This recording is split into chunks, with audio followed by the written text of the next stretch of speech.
اسماعیل بن ابراہیم یعنی ابن الیہ نے ابو حیان سے، انہوں نے ابو زرعہ بن عمر بن جریر سے، اور انہوں نے حضرت ابو ہریرہ رضی اللہ عنہ سے روایت کی، کہا رسول اللہ صلی اللہ علیہ وسلم ایک دن لوگوں کے سامنے تشریف فرما تھے۔ ایک آدمی آپ صلی اللہ علیہ وسلم کے پاس آیا اور پوچھا، اے اللہ کے رسول، ایمان کیا ہے؟ آپ نے فرمایا، تم اللہ تعالیٰ، اس کے فرشتوں، اس کی کتاب، قیامت کے روز اس سے ملاقات، اس کے سامنے حاضری اور اس کے رسولوں پر ایمان لاؤ، اور آخری بار زندہ ہو کر اٹھنے پر بھی ایمان لے آؤ۔ اس نے کہا، اے اللہ کے رسول، اسلام کیا ہے؟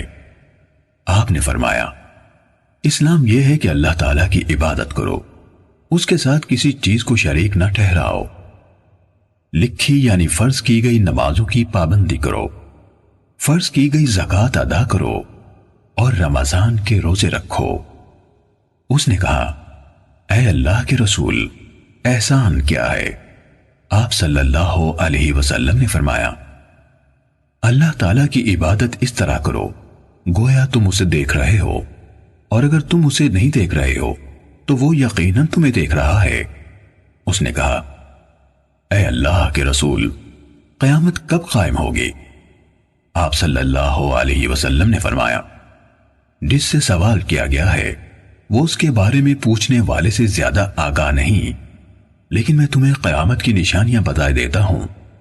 جب لونڈی اپنا مالک جنے گی تو یہ اس کی نشانیوں میں سے ہے، اور جب ننگے بدن اور ننگے پاؤں والے لوگوں کے سردار بن جائیں گے تو یہ اس کی نشانیوں میں سے ہے، اور جب بھیڑ بکریاں چرانے والے اونچی اونچی عمارتیں بنانے میں ایک دوسرے سے مقابلہ کریں گے تو یہ اس کی علامات میں سے ہے۔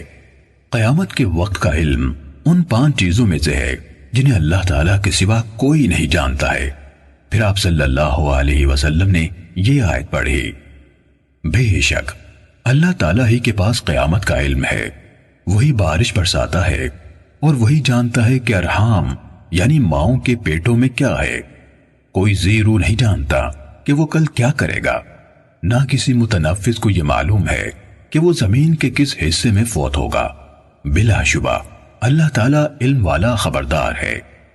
حضرت ابو ہریرہ رضی اللہ عنہ نے کہا، پھر وہ آدمی واپس چلا گیا تو رسول اللہ صلی اللہ علیہ وسلم نے فرمایا، اس آدمی کو میرے پاس واپس لاؤ۔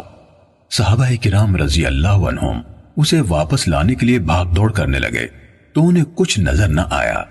رسول اللہ صلی اللہ علیہ وسلم نے فرمایا، یہی جبرائیل علیہ السلام تھے جو لوگوں کو ان کا دین سکھانے آئے تھے۔ صحیح مسلم حدیث نمبر 97۔